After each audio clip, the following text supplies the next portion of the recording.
Hello, I'm Brian Tracy, and I have personally started, built, managed, or turned around 22 businesses.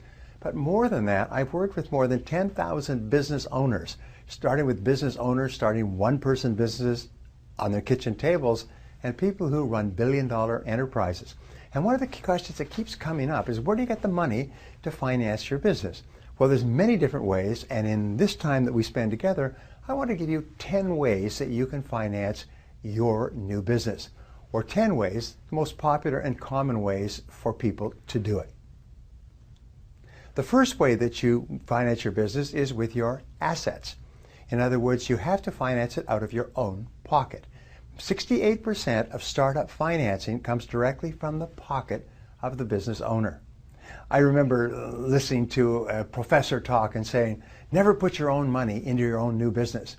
And this person was a complete idiot. You cannot start a business without your own money, and nobody will lend you any money unless you've got hurting money on the table in there. So you can sell high-priced items that you simply don't need to raise the money. One of the things that I did, I sold one of my cars, I sold my furniture, I sold my house, I sold my savings accounts and my bonds and equity. You know, sometimes you have to sell a lot of stuff to get the cash you need. You can take out a home equity loan or a home equity line of credit if you have enough equity in your house.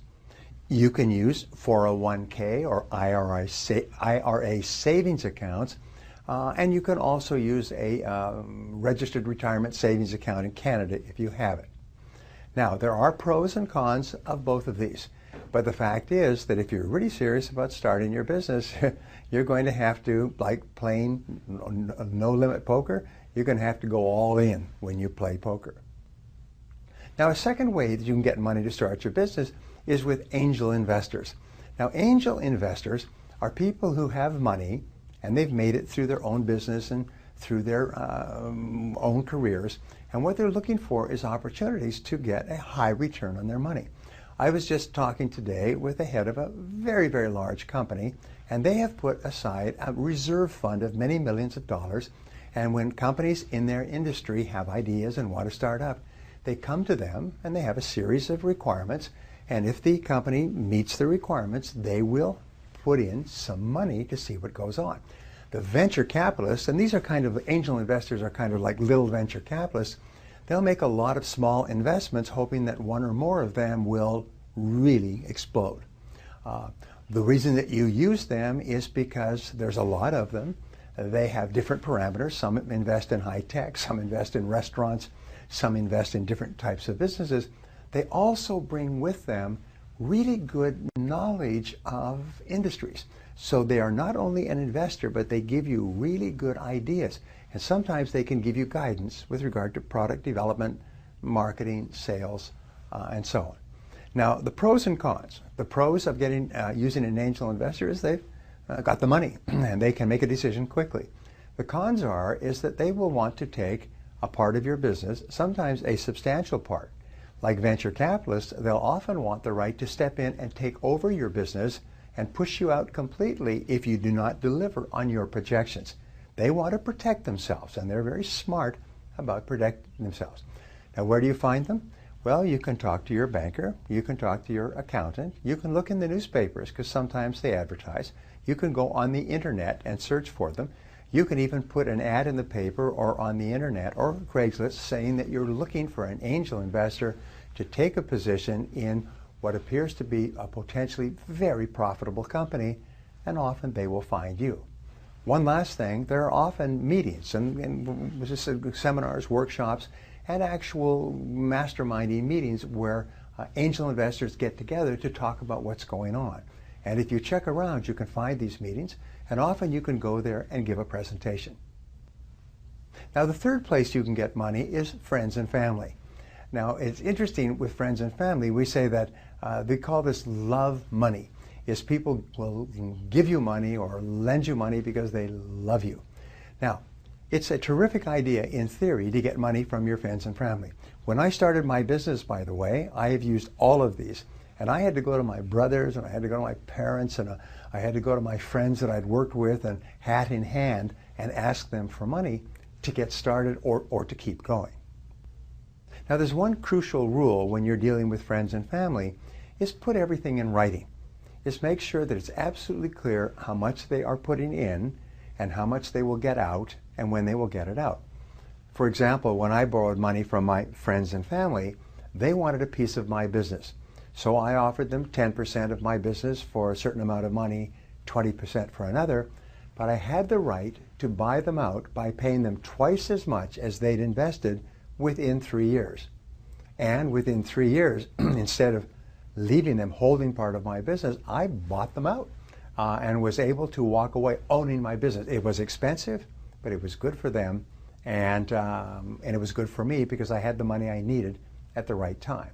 The pros and cons of friends and family are that they can be a real pain in the neck. They can call you up every day and say, how's it going? When can I get my money back? How soon can I get my money back?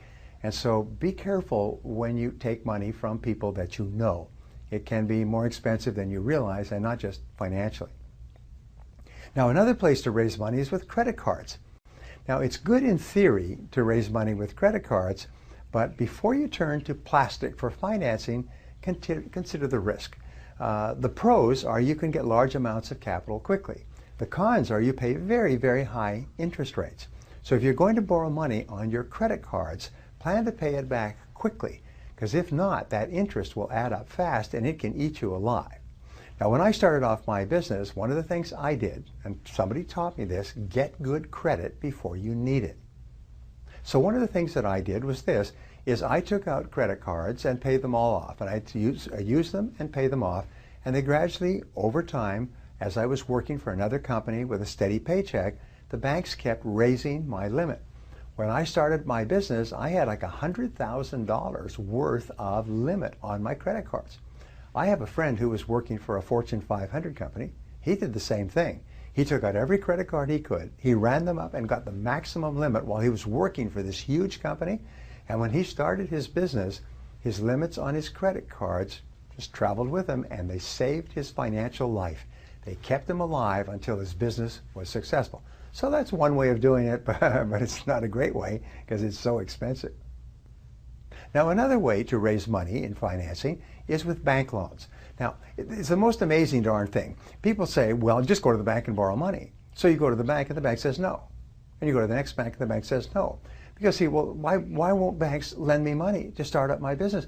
Banks don't lend money to start up businesses. Banks are in the business of making good loans that they are absolutely sure can be repaid. Now, banks are the most traditional and conservative ways to finance a business, but they're the hardest loans to get. Why? It's because the banker that you're talking to, his pay, his bonus, his promotion, everything is totally determined by him making good loans. So they don't care about the fact that your business idea is a great business. They mentally put that aside.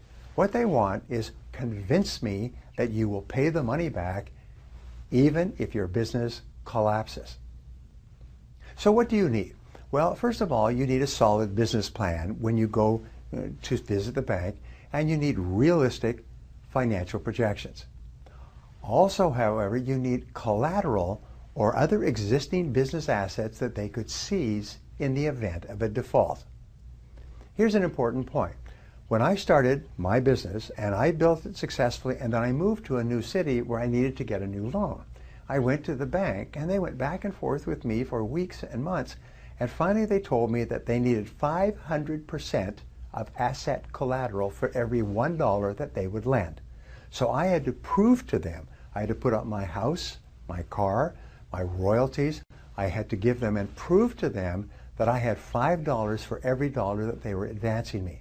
Once they were convinced of that, and he told me on the side, by the way, this is what we look for in a new business, then they lent me the money and watched me very closely. And when I paid it back over time, then they reduced their collateral requirements. So all it required was my business operations and a personal guarantee. Here's an important point. If anybody tells you, oh, you want to borrow money but don't give a personal guarantee, then they'd have no idea what they're talking about. Because I've been in business for 25, 30 years now, and I still have to give personal guarantees. Everybody does. That's just the nature of the beast, unless you have property that is so much more valuable than the loan that you can say, no, I don't give personal guarantees, and they'll say, okay, just thought I'd ask for them. They will lend you money because your asset is worth much more in the open market to sell to cover the loan than the amount you're borrowing. But other than that, they will always require a personal guarantee from you and a personal guarantee from your spouse. Now, another way to raise money is called microloans. Now, microloans are small loans that you can get for short terms. The supplier of microloans in the United States is called the Small Business Administration, SBA. Now, they've launched a microloan program to help small businesses secure the financing they need to either get started or to get through a tough time. To apply for a microloan is not that easy. You'll have to be within the local lending area of one of the 170 nonprofit intermediaries that process microloans. Most microlenders also require borrowers to complete business training and business planning seminars before receiving the loan. The other thing about microloans is that you have to put together a complete business plan and go to at least 2 standard financial institutions, 2 banks, and have them reject you and not be willing to give you the money as what we call a conventional business loan. Because why? It's because they're just not convinced that you are going to pay it back. With your 2 refusals, you can then go to the SBA hat in hand and say, look, I've got this great business, but because it's new or because I don't have a track record, I can't seem to get conventional financing. Can you help me? And the SBA can help you, but they're going to put you through some hoops. So if you're thinking of starting a business, you call your local SBA or you go onto the internet and you find a small business investment corporation. Often these are funded by individuals, often they're funded by governments, but their sole job is to give money or to lend money under very tight conditions to entrepreneurs and business owners, to startups who cannot get the money they need, but who have a good business idea in the first place. Now, another way you can get money is called social lending. There are so-called social lending websites where individuals can apply for loans from other individuals. Sometimes they're calling this, so what does they call it, where they monetize it and everybody puts money into a pool, and then there are people who watch it carefully who will lend out small loans. Sometimes they call them microloans because they're small loans. They're secured by your business and your credit and your word, and people will put in investments like a mutual fund, and their money will be loaned out to many small businesses. So the chance of high return is very good. They will give you 3-year unsecured loans. Now, unsecured simply means that the loan is made without any collateral. A credit card is another form of unsecured loans. So remember, whenever you borrow money, the person who is lending you the money has just one thought in mind. How soon will I get it back, and how much will I get back? And if I'm lending you money and taking a piece of your business, what will be my potential upside? They don't care about you as a person and your life and your career and your history and all your hopes and dreams and business plans. All they want to know is how much in, how much out, how fast, how sure. And your job in applying is to answer those questions. How much do you want them to put in? How much will they get out? How fast will they get it out? And how sure can they be that they will get it out? Another way to raise money is with trade credit. Now, trade credit is based on trust, and many companies are started on the basis of trade credit. One of the biggest companies in the United States started off with one man with a $1,000 loan from his mother, and he went out and he sold a new service. And every company he spoke to said, no, we're not interested, until finally he found one company that says, yes, we're interested in the service. And then he said, wonderful, I'll need a deposit of 50% down so that I can install the service until it begins paying for itself. And this one customer said, all right, I have faith in you. I will pay a 50% deposit, and you can then start installing the service that you're selling. He went on to become one of the richest men in the United States. So whenever you can use trade credit, which means that you can get credit from your suppliers or even credit from your customers, you can build your business. As a new business, you're at a disadvantage because you don't have an established track record of paying invoices on time or delivering. So you need to present some credentials that you might give a bank. You might go to a supplier, a vendor, someone you're buying from. You may give them a business plan and show them your collateral, and tell them about your history and show them your financial statements, and give all kinds of proof that if they give you credit, that you will deliver on your promises. As a new business, it might take a lot of legwork and a little bit of luck to secure trade credit, but it's worth it. When I started my business, I needed credit to buy audio programs that I could then sell, and then I could pay off the cost of the programs. First of all, they wanted only cash, so I had to pay cash to get the programs to sell, but after they trusted me, they gave me 30 days. Then I could get the programs, and I could sell them, and I could pay them back within 30 days. So in a way, they were my bank, and they were financing me. After that, I could get large credit card limits, and I could buy and pay it back over 60 and 90 days. So therefore, I had no money in. I would get the product, I would sell it and turn it into cash. I would then pay for the product and keep the profits. It's just another way of doing it. And the last type of financing that we talked about before is customers. You can go to customers and ask them to pay you deposits. Ask them to pay you in full in advance. You can show your business plan and convince people that your business is solid so that they can feel confident giving you money even before your business is off the ground. Now, there are many situations where this is possible. Opening a new business, for example, you can get trade credit, you can get credit from contractors, you can get credit for furniture, especially you can get credit for the products and services that you're going to resell. We call this kiting. You buy the product and service when you sell it immediately, but you've got 30 or 60 or 90 days to actually pay for it.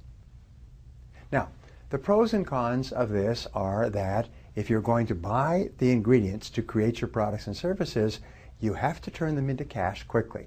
What this means is that if you have an ongoing and successful sales process so that you can buy the supplies, sell them, and pay them back, you can start a business with very little cash of your own and building on the cash and credit of others. So there's lots of ways to start a business. There's actually 14 more ways that you can do it, and those ways are available to you. But the wonderful thing is this, is that if you are creative and you're determined, you can start a business with very little money down, with very little of your own money, and with very little of anybody else's money.